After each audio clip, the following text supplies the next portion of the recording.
All right, if you're watching this video, you've probably got coffee grounds in your coffee. You woke up and, look at that.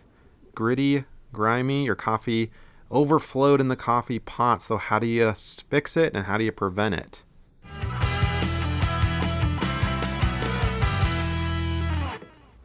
All right, so here it is. You wake up groggy-eyed. You walk downstairs into the kitchen and looking forward to that cup of joe, and what? We've got gritty coffee grounds that have overflowed in the coffee maker into the coffee, and life is suddenly pretty bad. Your day's off to a terrible start. So, how do we fix it? How do we prevent it? Well, I can't speak for your specific situation, how much coffee you're putting in, what kind of coffee maker you have. But first of all, we need to salvage what we can. So here's the coffee, the bad coffee, I would say. We've definitely got grounds in there, so we're going to, of course, pour that out. Imagining this is your first pour here. And here's an idea.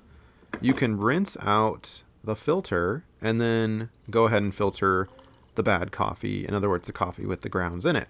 That filter does catch coffee grounds, right? That's why you use a coffee filter. By the way, click that like button, subscribe to the channel, and share this channel with somebody. That would be awesome. I do lots of home projects around the house, saving you time and money, lots of cool solutions. So anyway, that's one way to salvage the existing coffee. Then you can put milk in it so it looks like that. All right, now the obvious next step here is to get things cleaned up.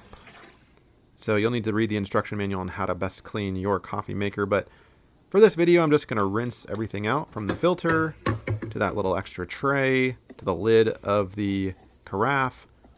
And then what about this stuff? Well, we're going to put the glass carafe underneath and we're going to push this stuff through. Whether it's wet or dry, it should all be able to pull through or push through.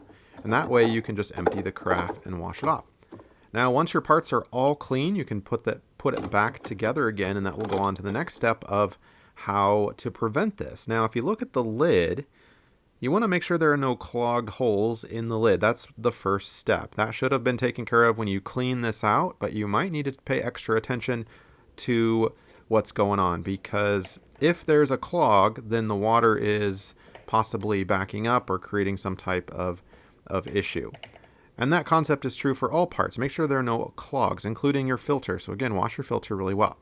Now, as far as coffee goes, you're going to want to make sure you don't put too many grounds in your filter, because there's only so much your filter water that your filter can handle at once. If you have an excess number of grounds, you might have an issue. Now, notice what I did here with the coffee grounds. I actually put a little indentation. That's going to help the water, I think, distribute evenly and not collect over on the sides or any particular place and possibly creating water backup over, because the issue is that there's grounds coming over that filter.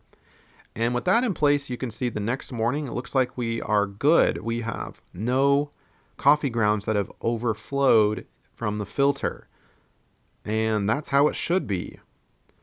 So hopefully this video has helped you out a little bit. Thanks.